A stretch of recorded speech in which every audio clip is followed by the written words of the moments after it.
Friends 19 கிட்ஸோட ஃபேவரட்டான polish எப்படி செய்யலான்னு பார்க்கலாம். அதுக்கு தேவையான பொருட்கள் தான் இப்போ நீங்கள் பார்த்துட்ருக்கீங்க. எப்படி செய்யலான்னு பார்க்குறதுக்கு முன்னாடி யார் யாருக்கெல்லாம் அந்த பாலிஷ் வாங்கி சாப்பிட்ட ஞாபகங்கள் இருக்குது அப்படிங்கிறத மறக்காமல் கமெண்ட் செக்ஷனில் சொல்லுங்கள். அதே மாதிரியே எவ்வளோக்கு இந்த பாலிஷ் நீங்கள் சின்ன வயசுலலாம் விரும்பி சாப்பிட்ருக்கீங்க அப்படிங்கிற மாதிரிலாம் கமெண்ட் செக்ஷனில் என் கூட ஷேர் பண்ணிக்கோங்க. இப்போ முந்திரி, பாதாம், கொஞ்சம் சுகர் போட்டு இதை பவுடர் பண்ணி எடுத்துக்கலாம். இந்த பாலிஷ் சாப்பிட்ட ஞாபகங்கள் அப்படின்னு சொல்லி யோசிக்கும் போது பார்த்தீங்க அப்படின்னா, வீட்டில் இருக்க இந்த கண்ட பொருட்கள்லாம் தூக்கி கொண்டு போய் போட்டு அதுக்கு ஐஸ் வாங்கி சாப்பிட்ட ஞாபகங்கள்லாம் இருக்குது. ஐஸ்காரவங்க அழகாக பாம் சொல்லி சவுண்ட் விட்டுட்டு வரும்போதே எல்லா பொருளையும் சேகரித்து வச்சுருவோம். ஸோ அதெல்லாம் ஸ்வீட்டான மெமரிஸ்னே சொல்லலாம். உங்களுக்கு அந்த மெமரிஸ் இருக்குது அப்படின்னா மறக்காம கூட ஷேர் பண்ணுங்கள்.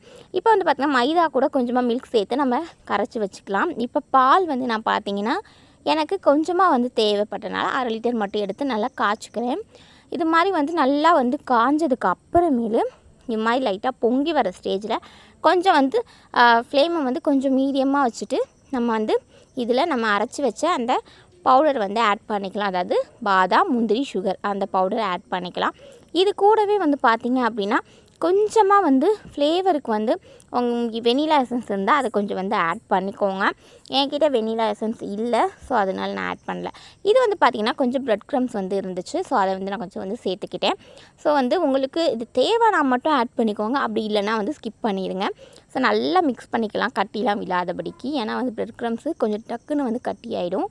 ஸோ இது கூட பார்த்திங்கன்னா நம்ம கரைச்சி வச்ச இந்த மைதா பாலையும் ஆட் பண்ணி நல்லா மிக்ஸ் பண்ணிக்கலாம். மைதா பால் ஆட் பண்ண உடனே இது கட்டிப்பட ஆரம்பிச்சிடும். உங்களுக்கு விருப்பமாக இருந்துச்சு அப்படின்னா கொஞ்சமாக பார்த்திங்க அப்படின்னா ஏலக்காவை கூட நீங்கள் பொடி பண்ணி சேர்த்துக்கலாம். அதுவும் ரொம்ப ரொம்ப டேஸ்ட்டாகவே இருக்கும். இங்கே பாருங்கள், ஊற்றின உடனே இப்படி கட்டியாக ஆரம்பிச்சிருச்சுன்னு சொல்லிவிட்டு ரொம்ப அதிகமாக கட்டி விழாமல் நல்லா மிக்ஸ் பண்ணி விட்டுக்கிட்டே இருக்கணும். இந்த ப்ரொசீஜர் பார்த்திங்க அப்படின்னா நான் கிட்டத்தட்ட ஒரு 20 மினிட்ஸ் பண்ணியிருப்பேன். ஸோ வீடியோவில் கொஞ்சம் சீக்கிரமாக காமிக்கணுங்கிறதுக்காக கொஞ்சம் வேகமாக காமிச்சிருப்பேன். நீங்கள் நல்லாவே இதை ப்ரொசீஜரை ஃபாலோ பண்ணிக்கோங்க.